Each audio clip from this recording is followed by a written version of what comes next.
대한민국 구석구석 생활을 바꾸는 현장을 만나보는 슬기로운 자치생활 지금부터 시작됩니다. 국가에 필요한 법률을 제정하고 정책을 결정하는 곳 바로 국회죠. 그럼 우리 동네에 필요한 법률은 어떻게 만들어지고 또 어떻게 시행되고 있을까요? 매일 화요일 슬기로운 자치생활에서 함께 알아보고 있는데요. 오늘 함께 말씀 나눌 분 모셔보죠. 경기도 의회 정승현 의원과 함께합니다. 안녕하세요. 네, 안녕하세요. 예, 아침부터 라디오 방문 감사드리고요. 네. 예, 먼 길 오셨나요? 네, 차가 좀 막혔습니다. 어디서 네. 오셨습니까? 저 수원에서 아이고, 왔습니다. 네. 예. 차가 또 많이 막혀서 오시는데 힘드셨을 텐데 다시 한번 감사드립니다. 네, 고맙습니다. 예.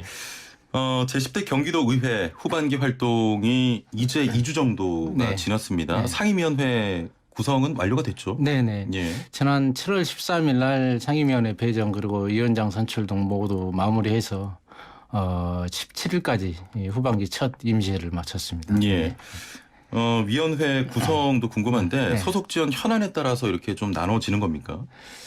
네, 그렇죠. 다소 이제 지역별로 현안들이 있고 또 의원 분포도가 다르기 때문에 예. 상임위 의원 배정할 때는 이제 여러 가지 이제 근거들을 가지고 이제 배정을 하게 되는 것이죠. 예. 기본적으로 이제 상임위원회 선임은 이제 우리 의회 교섭단체 및 위원회 구성 운영 조례에 의해서 이제 배정을 하게 되는데 예. 사실 이번 후반기 상임위 배분하면서는 저희들이 수석 대표단과 사전에 TF팀을 꾸렸습니다. 그래서 예. 그 TF팀에서 20일 동안 약 31차례 조정 회의를 거쳐서 하여튼 완벽하지는 않지만 예. 모든 의원들한테 면접 내지는 또 전화 통화를 통해서 충분히 동의를 받고 그렇게 해서 아마 불만 없이 예. 이 상임위 배정을 마쳤다고 해도 과언이 아닐 것 같습니다. 31차례 회의면 굉장히 많이 하셨네요. 네. 굉장히 뭐 인원이 많다 보니까 예. 141명 우리 비교섭단체 빼고 민주당 의원들만 130명이기 때문에 또 선호하는 상임위가 있고 또 선호하지 않는 상임위가 있고 그렇죠. 반면 의원들은 선호한 상임위에 집중되기 때문에 예. 이걸 배분하기라는 것은 굉장히 어려운 문제죠. 쉽지 않으셨겠네요. 네.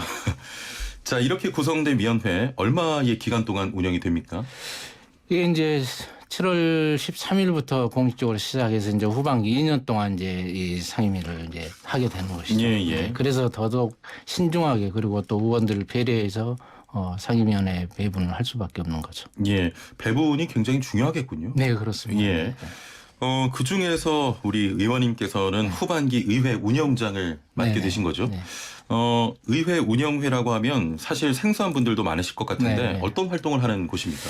그렇죠. 이제 운영위원회라고 하면 일반 상임위원회 같은 경우는 이제 주로 사업부서와 직접적으로 이제 이 연관된 그런 이제 상임위를 하는데 우리 예. 운영위원회는 사실 이제 의회 운영 전반에 관한 역할들을 하는 부분들이죠. 예. 물론 여타 집행부소관도 있습니다만은 기본적으로 저희 경기도 같은 경우는 140명 의원들이 의정 활동을 하는 데 있어서 좀 더 나은 조건에서 또 좀 더 나은 환경에서 예. 의정 활동을 할 수 있도록 의회 운영 측면에서 역할을 한다라고 보면 되겠습니다.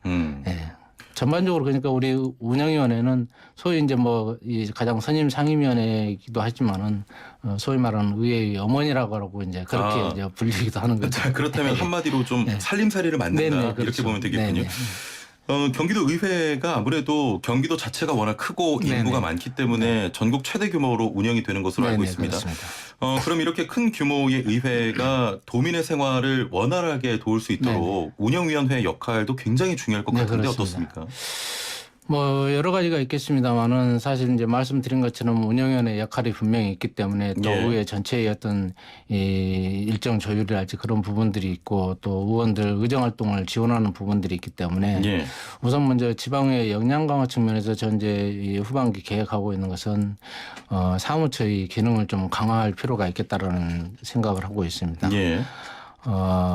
전반기에 이제 이 각 상임위원 전문위원실에 이제 의회 인력 충원 과정들이 있었습니다만은 아시다시피 이제 의회 인사처 독립 문제랄지 또 의회 전문성 강화를 위해서 현재 전문위원실의 조직 개편하는 안들을 지금 검토하고 있는 부분이고 또 새로운 또 직렬을 좀 신설해서 의원 역량 강화 및 의정활동 지원하는데 좀 역할을 하려고 좀 신경을 쓰고 있고, 두 번째로 뭐 아시는 바와 같이 지난 20대 국회에서 지방자치법 전부 개정안 통과가 사실 무산됐고, 그래서 이제는 21대에서는 이 지방자치법이 꼭 통과될 수 있도록 그 노력을 지금 하고자 하고 있습니다. 사실 91년도에 지방자치가 출범하면서 30년이 지금 지난 시점 현재가 가장 아마 지방 분권을 앞두고 굉장히 중요한 시기라고 보고 있는 만큼 저희 경기도의회뿐만 아니라 전국 의회 운영위원단과 합심해서 그래서 초당적으로 그리고 전국적으로 이런 문제를 풀어나가기 위해서 다각도로 좀 준비하고 또 실행할 계획이 있습니다. 앞으로 많이 바쁘시겠군요. 네, 그렇습니다. 경기도 의회가 그 수원에 경기도청 내에 자리하고 있죠. 네, 그렇습니다. 참고로 제가 지난해인가요 그 의원님들 그 스피치 교육하러 경기도 의회에 몇 번 갔었습니다. 아, 그러셨군요. 범에 오시면 참 좋은데. 다음번에 제가 찾아뵙게 되면 인사드리겠습니다. 네, 아주 뭐 범의 벚꽃길이 참 좋고요. 지금 이제 그 광교의 신청사를 좀 준비를 하고 있어요. 그래서 내년에 이제 입주 중인데, 그래서 또 포스트 광교 시대를 저희들이 또 준비하고 그렇습니다. 있습니다. 도의원들은 특히나 더 지역에 가깝게 또 지역의 구석구석 살펴가면서 역할을 다하고 있습니다. 이렇게 생각해보면 정말 그야말로 1분 1초가 좀 아까운 분들인데 지역에 따라서는 의회 모임을 위해 움직이는 시간도 좀 적지 않을 것 같아요. 어떻습니까? 아마 우리 의원님들 중에 가장 불편사항 중에 하나가 아닌가 싶습니다. 말씀하신 대로 뭐 일부 인근 뭐 의원님도 그렇지만은 특히 북권에 계신 의원님들은 정말 힘든 과정이죠. 하루에 출퇴근을 하려면 2시간, 3시간씩 걸려서 왔다 가야 되는 그런 이제 불편함을 좀 겪고 있는데, 그래서 또 특히 경기도 의회는 지금 초선들이 약 한 77.8%에 달하기 때문에 그만큼 열정과 또 의지가 있고, 그렇기 때문에 또 의회 출근하는 이 비율도 굉장히 높습니다. 그래서 집에 못 가고 생활관에서 며칠 동안 또 보내는 그런 뭐 이 의원들도 있고, 그래서 저희 운영위원회에서는 사실 이제 경기 북부청에 의정부에 있습니다. 북부청에 우리 북부권 의원들의 좀 이 편안한 그런 의정 활동을 좀 돕기 위해서 스마트 스퀘어 공간을 좀 활용하고 또 설치해서 굳이 수원까지 오지 않더라도 북부청에서 또 일정 부분 역할들을 좀 감당할 수 있도록 그런 지금 준비를 좀 하고 있습니다. 아무래도 북부라고 하면은 의정부 뭐 뿐만이 아니고 뭐 파주, 뭐 양주, 파주, 연천, 포천, 뭐 동두천 뭐 다 그렇죠. 그런 분들을 위해서 또 스마트 워크센터라든지 회의실 등의 또 설치를 계획하고 계시고요. 운영위원회 분들은 더욱 바쁜 임기를 보내실 것 같습니다. 의원들이 도민들을 잘 도울 수 있게 운영위원회 역할도 좀 지켜보겠고요. 의회 활동 더 살펴보겠습니다. 경기도는 위치를 살펴보면 일부는 또 북한과도 다 있지 않습니까? 또 최근에 또 대북전단 문제도 있었고요. 남북 문제도 빼놓을 수 없는 현안인데 전반기 기획재정위에서 활동하시면서 관련된 내용도 다루셨다고요? 사실 이제 우리 기획재정위원회 부위원장으로 있으면서 기재위 이제 이 소관 부서는 이제 뭐 전체 예산을 통할하고 있고, 남북 접경 지역에 대한 DMZ 관련 문제, 또 남북 평화협력 문제, 또 균형 발전 문제, 이런 이제 일들을 하고 있는데, 사실 이제 남북 교류협력 문제랄지 또 통일교육 문제랄지 이런 부분에 대해서는 사실 오래전부터 관심을 가져왔던 그런 이제 부분들이었기 때문에 전반기 때 뭐 가장 좀 보람이 있었다고 한다면은 지난 4월에 이제 경기도 남북교류협력 증진에 관한 절에 전부 개정안을 발의해서 이 통과를 시켰던 것이죠. 이런 조례라는 게 하루아침에 뚝딱 만들어지는 건 아니잖아요. 어떤 과정을 거쳐서 좀 만들어집니까?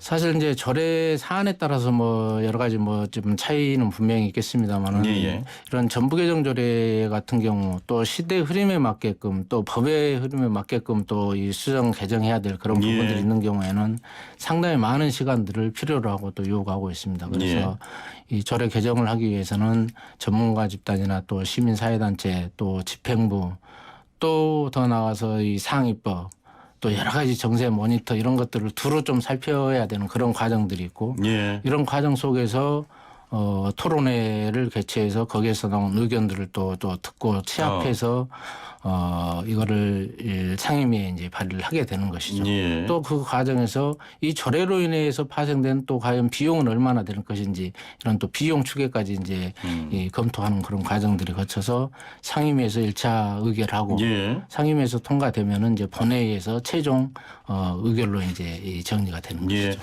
조례 하나 만들어지는데 굉장히 많은 과정이 또 필요해 보입니다. 네네.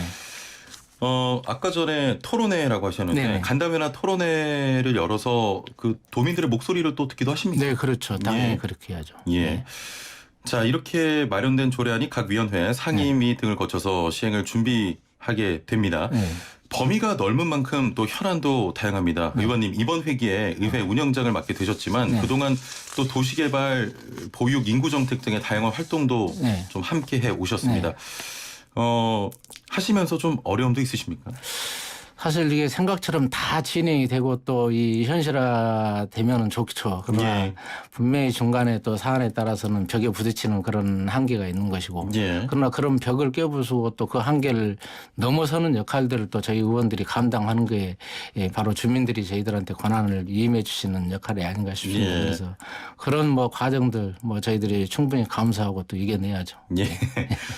많은 분들께서 좀 궁금해하시는 게 네. 혹시 뭐 의원님 같은 경우는 도민분들과 어떻게 또 자리를 마련하시고 네, 어떻게 좀 이렇게 친밀감을 유지하십니까? 뭐 여러 가지 방법들이 있겠습니다만은 저는 개인적으로 이제 어쨌든 이제 중요한 사안이 있을 때 또 현안이 있을 때 어떤 관련 이제 이 시민 사회단체나 또 지역 주민들 또 특히 사실 이 모든 답은 저는 현장에 있다라고 보고 있기 때문에 예, 현장을 자주 가는 편이죠. 그렇게 해서 현장을 가서 주민들 목소리를 듣고 만나고. 또, 그래서 예. 그 목소리를 또 의회에서 대변하고 또 결과를 또 주민들께 또 말씀드리고 예. 그렇게 하고 있습니다. 알겠습니다. 6130번님께서는 경기도 주민이라고 하시면서 조금 전에 그 경기도 남북교류 협력의 네. 증진에 관한 조례 전북 개정 조례 네. 아닌가요? 네네. 예, 명칭이 좀 긴데 네. 이게 어떤 내용인지 궁금해요라고 하셨거든요. 이제 지금 물론 이제 한반도 상황이 여러 가지로 좀 경색 국면이기는 합니다만은 예. 사실 여러 가지로 시대의 흐름 또 시대의 변경 또 남북 관계 변화들이 많이 있었지 않습니까? 예. 그래서 이제는 또 특히 통일부에서 남북교류협력법이 개정이 되면서 사실 남북교류협력사업에 대해서 그동안 이 지자체는 참여할 수가 없는 거죠. 예. 이 각 단체나 법인을 통해서만이 교류협력 사업을 할 수 있었던 거죠. 그런데 지난번에 남북교류협력법이 개정이 되면서 이제는 지방자치단체도 이 사업 주체자로 참여할 수 있게끔 개정이 되어 있습니다. 예. 그래서 이런 부분들에 대해서 이제는 이 특히 접경 지역을 두고 있는 우리 경기도가 선도적으로 남북교류협력 사업들을 좀 진행해야 되겠다. 예. 라는 측면에서 내용이 있고 또 하나는 통일교육 문제입니다. 사실 아시다시피 우리가 통일교육 하면은 이 지난 과거에 아직도 탈피하지 못하고 이념 위주의 그런 교육들이 쭉 진행되고 있는데 이제는 말씀드린 것처럼 좀 달라져야겠다.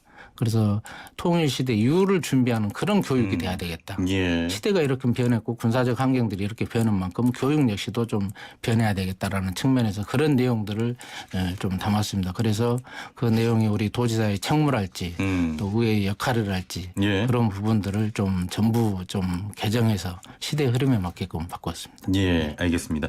오늘 의원님 만나뵈니까 말씀도 너무 잘하시고 이렇게 부드러운 느낌이 들어서 네네. 제 개인적인 질문이 굉장히 많아지는데 네. 의회 운영위원장 이제 후반기 네네. 맡으셨지 않습니까? 네네. 좀 필요한 덕목이랄까요? 어떤 게 좀 강점이자 장점이라고 생각하십니까? 사실 이제 운영위원장은 사실 이제 좀 다선들이 맡는 게 관리였고 또 그렇게 그렇겠죠. 하는 게 예. 또 타당하다라고 보여지고 예, 있습니다. 예. 그런 측면에서 초선인 제가 이 상임위원장을 맡게 됐다는 게 대해서 그러시군요. 굉장히 뭐 예. 부담감이 크고 어깨가 무거운 거죠. 예. 그러나 어쨌든 또 그런 부담감보다는 어쨌든 지방의회에서 또 삼선 경험을 했기 때문에 예. 그런 경험들을 충분히 살려서 앞서 말씀드렸던 것처럼 정말로 우리 의원들이 141명 의원들이 조금은 그래도 편안한 조건에서 또 나은 조건에서 또 달라진 조건에서 의정 활동을 할 수 있도록 예. 그래서 늘 겸손하면서도 또 책임감 있게 또 때로는 강하게 또 때로는 부드럽게 그런 면들을 취합해가고 또 의견 청취해가면서 예. 운영해 나갈 생각입니다. 멋지십니다. 네, 고맙습니다. 자, 이번에는 또 어떤 활동을 이어나가실지 또 기대가 되고 궁금한데 마지막으로 의원님이 생각하시는 도의회의 역할과 임무는 또 무엇인지 어떤 마음으로 활동을 이어나갈 계획이신지 마지막으로 한 말씀 부탁드립니다. 네, 기본적으로 의회의 역할이라는 것은 이제 조례 재개정 등을 통한 입법 기능, 그리고 두 번째로 예산 결산에 대한 심의 의결 기능, 그리고 세 번째로 이제 행정 사무감사 및 조사권, 이게 이제 기본적으로 저희들한테 주어진 순기능적 측면에서의 역할이 아닌가 싶은 생각을 해보게 됩니다. 그러나 어쨌든 분명한 것은 뭐 저희들이 막대한 권력을 갖고 있는 게 아니라 임기 동안 주민들이 저희들한테 잠시 주민들이 갖고 있는 권한을 저희들한테 위임해 줬다라고 생각을 하는 것이죠. 그래서 그 임기 동안 주민들께서 임해 준 권한들을 잘 활용해서 주민들이 심부름 역할을 해야 된다고 보는 것이고, 두 번째로 지금 사실 코로나19로 인해서 여러 가지 지금 또 이 어려운 상황이고 또 그만큼 복지 수요가 굉장히 확대되고 있는 것이 지금 사실입니다. 그래서 정말 우리 1370만 도민이 이런 어려운 와중에서도 그러나 경기도의 역할 또 경기도의 역할로 인해서 어렵지 않게 지날 수 있도록 만전을 좀 기할 생각이고 또 그런 역할들을 다할 생각입니다. 자, 말씀하신 것처럼 도민들을 위해서 열심히 뛰어주시길 바랍니다. 오늘 말씀 감사합니다. 네, 고맙습니다. 네, 지금까지 경기도 의회 정승현 의원과 함께했습니다.